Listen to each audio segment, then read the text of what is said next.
Freedom of speech একটা জাতির জন্য কতটা গুরুত্বপূর্ণ।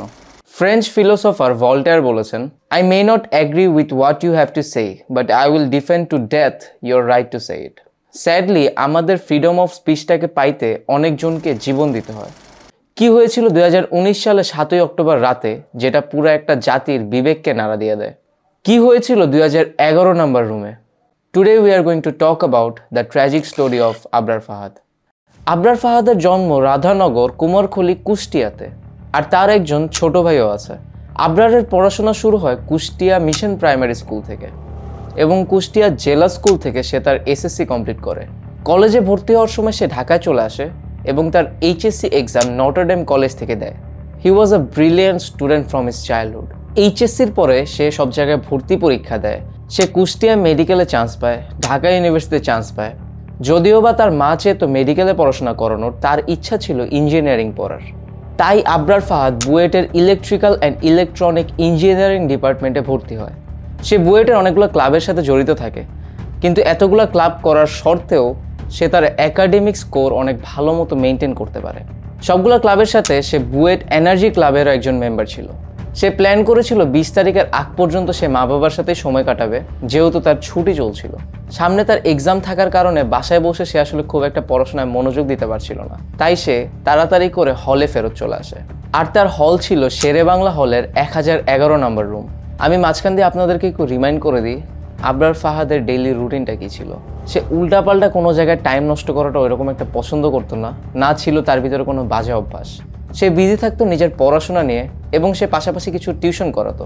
আর নামাজ পড়াটা তার জন্য মাস্ট ছিল, আর সে প্রত্যেক ওয়াক্তের নামাজ পড়তো। ঠিক ওই সময়টায় যেই সরকার ক্ষমতায় ছিল, সে ইন্ডিয়ায় যায় একটা ডিল করতে। সেই ডিলটা আসলে ছিল ফেনীর নদীর পানি নিয়ে, যেটা আসলে বাংলাদেশের জন্য অনেকটা লস প্রজেক্ট ছিল। সেখানে ওয়ান সাইডেড প্রফিট ছিল, সেটা ইন্ডিয়ার জন্য। 5 অক্টোবর বিকেল 5:32 আবরার ফাহাদ নিজের ফেসবুক প্রোফাইলে একটা স্ট্যাটাস দেয়। লেখালেখি ব্যাপারটা আসলে তার অনেক পছন্দের ছিল, আর এই বেশিরভাগ লেখালেখি সে তার ফেসবুক প্রোফাইলে করত। সেই যে স্ট্যাটাসটা দেয়, এটা আসলে তখনকার যে সরকার ছিল তাকে ক্রিটিসাইজ করে। আর টু বি অনেস্ট, কথাগুলো 100% লজিক্যাল ছিল। সেখানে না কাউকে ছোট করা হয়েছে, এক্স্যাক্টলি যে ডিলটা করতে সরকার ইন্ডিয়াতে গিয়েছে সেটা নিয়েই কথা বলা হয় ওখানে। But he did one mistake, he criticized the dictator. তার একদিন আগে 4 October Mehedi Hasan Robin, organizing secretary of BUET Chhatra League, তাদের গ্রুপে একটা টেক্সট দেয়। সেই টেক্সটে বলা হয় আবরারকে পিটানোর কথা। অমিত সাহা, ডেপুটি ল সেক্রেটারি, সে বলে কিছুদিন ওয়েট করতে, আবরার যতদিন না হলে ফেরত আসে। এই পুরো ব্যাপারটা কনফেস করে মোশাররফ সকল নামের একজন ব্যক্তি, যে ছিলেন deputy social service secretary. 6 October সন্ধ্যার সময় আবরার নিজের টেবিলে বসে বসে অঙ্ক করছিল। ঠিক ওই সময় মেহেদি হাসান নামে একজন বিসিএল মেম্বার তার রুমে আসে আরও কয়েকজন মানুষ নিয়ে। সেখান থেকে আবরারকে ডেকে নিয়ে যাওয়া হয় 2011 নম্বর রুমে। শুধু আবরারকে না, আবরারের 2টি ফোন এবং ল্যাপটপ সাথে করে নিয়ে যায় তারা। যাওয়ার পরে মুস্তাবা রাফিদ, যিনি ছিলেন deputy office secretary of BUET Chhatra League, এবং তানভীর, যিনি ছিলেন 3rd ইয়ার মেকানিক্যাল ইঞ্জিনিয়ারিং স্টুডেন্ট, তার ফোন চেক করা শুরু করে। দুইজন দুইটা ফোন নিয়ে পুরোপুরি ঘাটা শুরু করে। On the other hand, Muntasir Al Jemi, যিনি ছিলেন ওই সেম ডিপার্টমেন্টের একজন 2nd ইয়ার স্টুডেন্ট, আবরারের ল্যাপটপ চেক করা শুরু করে।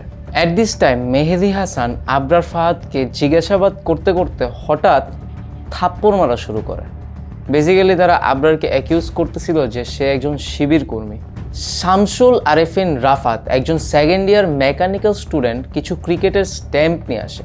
তারা সেই স্ট্যাম্পগুলো ইউজ করে আবরারকে মারার জন্য, এবং মারতে মারতে স্ট্যাম্প ভেঙে যায়। একটা স্ট্যাম্প ভাঙলে আরেকটা স্ট্যাম্প ইউজ করা হয় তাকে মারার জন্য।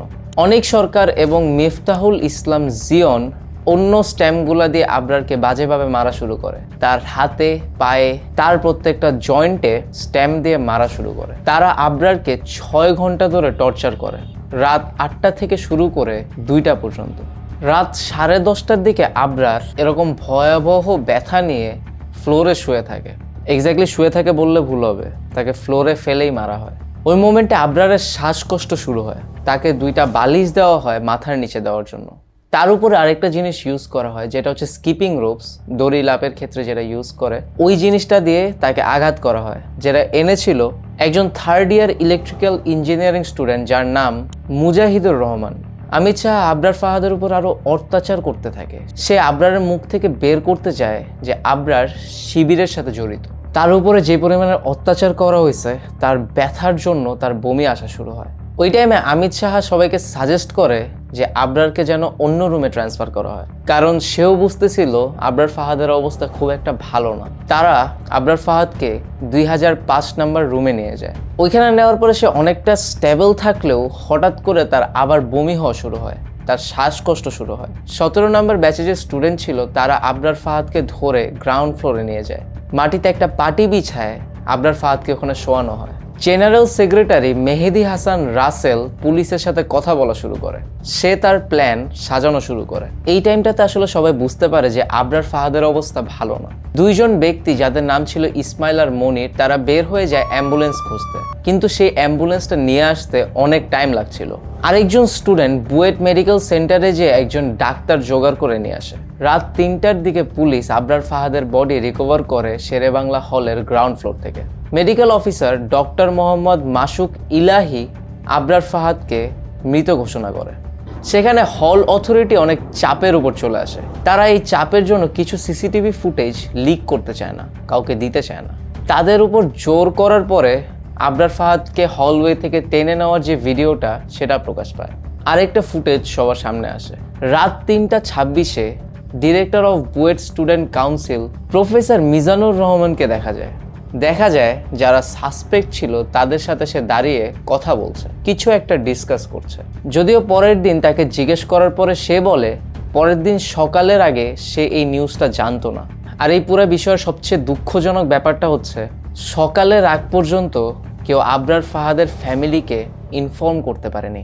তার কারণটা হলো তার যে ডিভাইসগুলো ছিল, 2টা ফোন এবং ল্যাপটপ, সেগুলো সেই বিসিএল কর্মীদের কাছে জব্দ ছিল।